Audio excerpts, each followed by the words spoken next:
In April of 1945, the world was at war. Allied tanks were closing on the suburbs of Berlin. Hitler's Nazi Germany was nearing the end. In the Pacific, B-29s were pounding Tokyo, but the invasion of Japan, with its accompanying loss of life, still loomed ahead. World War II had inflicted a terrible cost. Nearly 200,000 American lives had been lost, and casualties were steadily rising to nearly 900 per day. Suddenly, on April 12, 1945, a little-known figure was thrust into the spotlight. The sudden death of President Franklin Delano Roosevelt led to a man from Independence, Missouri, occupying the nation's highest office. It was up to Harry Truman to lead the country through the war's last act and into the dangerous future that followed.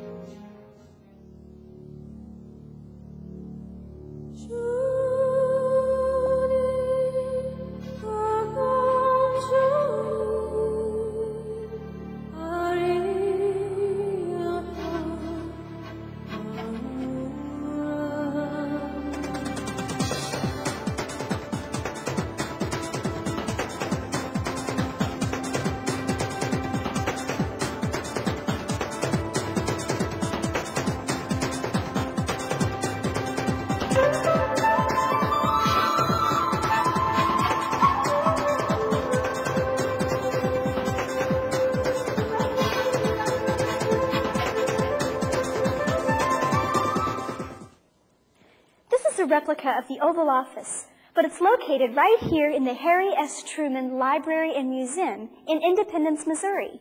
It's decorated just as it would have been in the early 1950s, when Harry S. Truman served as President of the United States. Truman was thrust into the job at one of the most difficult times in our nation's history. War was still raging, and delicate post-war negotiations had reached a pivotal stage. As Truman took the oath of office, many wondered if he was up to the task of leading the nation through this difficult time. Truman had a strength and depth of character historians are just now beginning to appreciate. It's a story that unfolds in a very personal way in Harry's letters to a special person.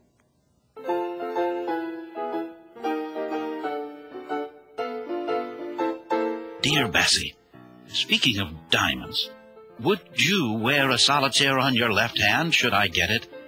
Now, that is a rather personal or pointed question, provided you take it for all it means. You know, were I an Italian or a poet, I would commence and use all the luscious language of 2 continents. I'm not either, but only a kind of good-for-nothing American farmer. I've always had a sneaking notion that someday maybe I might amount to something. Sounds like young Harry Truman was in love. Here at the Truman Library, there are thousands of photographs, documents, and artifacts relating to Truman's life. Among them are hundreds of letters he wrote to his childhood sweetheart and later wife, Bess.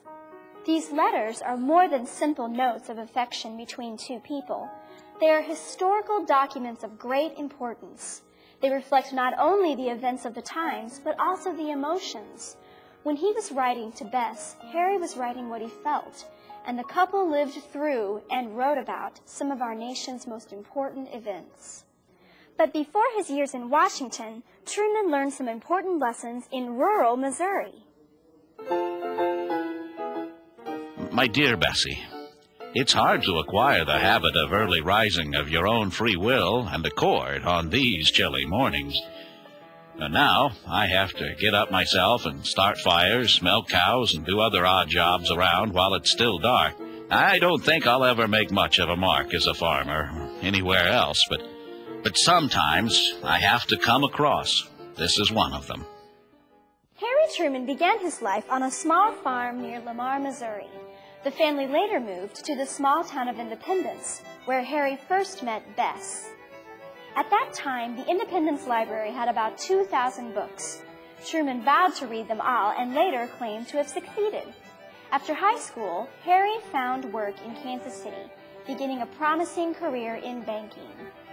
In 1905, Truman's life changed. His father took on the management of his Grandma Young's farm, and Harry's help was desperately needed. Truman's mother later stated that it was his years on this farm near Grandview, Missouri, that gave Harry his common sense and honesty. Days were a blur of dawn to dusk toil on the farm. Evenings were devoted to reading history and literature and writing to his beloved Bess. Life on the farm taught Harry Truman more than the intricacies of agriculture. Honesty is the best policy. If at first you don't succeed, try again. Don't get too big for your britches. Keep your word, never forget a friend. Truman learned and believed in these simple Midwestern values, and they served him well in the troubled times to come. In 1917, Truman left the farm for the fields of France. As an artillery commander in World War I, his letters to Bess reflect the excitement and terror of a young officer's first taste of combat. Dear Bess, the great drive has taken place, and I had a part in it. A very small part, but nevertheless a part. The experience has been one that I can never forget, one that I don't want to go through again, unless the Lord wills, but one I'd never have missed for anything. I brought my battery forward under fire and never lost a horse nor a man. Had shells fall on all sides, and I'm as sure as I'm sitting here that the Lord was and is with me. I'm not yet dizzy, although 1 or 2 men in the regiment are. When Harry returned from the war, he and Bess were married, and they moved in with Bess's mother in this large Victorian home. It was supposed to be a temporary residence, but aside from their years in Washington, it's the only home they ever had. Today, the home is owned by the National Park Service. It's decorated just as it had been when Harry and Bess lived here. Check it out! Harry Truman lived here through the 1920s and 1930s as his political career began. And what a career! From county judge to senator, and finally to vice president of the United States. People say he probably didn't have all that much charisma, but he was effective because I think people got the feeling that he was sincere, he was truthful, he was honest, he was straightforward, he was plain speaking. In fact, he said before his 48 campaign, he says, this will be a common sense and intellectually honest campaign. It will be novel, and it will work. And I think he kind of lived up to that. On April 12, 1945, Vice President Harry Truman was summoned to the White House. Eleanor Roosevelt told him that the president, Franklin Roosevelt, had died. After a long pause, he asked, "Is there anything I can do for you?" And Mrs. Roosevelt replied, "Is there anything we can do for you? For you are the one that's in trouble now." It is a very hard position to fall into, as I did.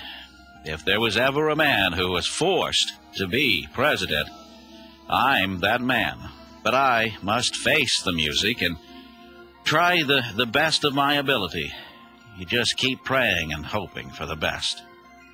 The day after he wrote that letter, Truman was visited by the British Foreign Secretary, Anthony Eden, to discuss the progress of the war. Eden was struck by what he described as Truman's air of quiet confidence in himself. Truman told him, I am here to make decisions, and whether they prove right or wrong, I am going to make them. Many of his decisions proved momentous. He guided American actions that helped to end the war in Europe, and he approved the use of the atomic bomb, which ended the war with Japan. He then turned his attention to rebuilding war-torn Europe, creating the North Atlantic Treaty Organization, now known as NATO.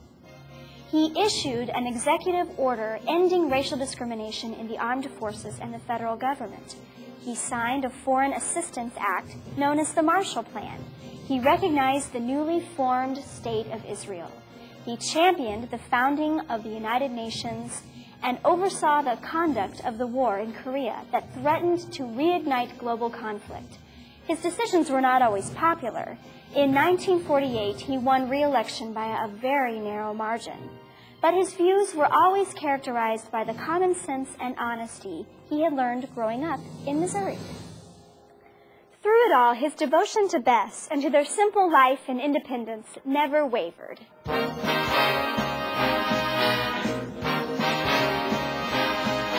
dear Bess, 29 years. Seems like 29 days. Detroit, Port Huron, farm sale, the Blackstone Hotel, a shirt store, county judge, defeat, Margie, automobile club, membership drive, presiding judge, senator, VP. Now, you're still on the pedestal where I placed you that day in 1890. What an old fool I am. After his years in the White House, Truman returned to independence, to the simple life with Bess at their home on Delaware Street. He'd take his morning walks through the streets of Independence, truly a most uncommon, common man. The story of one of Missouri's and the world's greatest men unfolds here in Independence. It's a part of your Missouri heritage.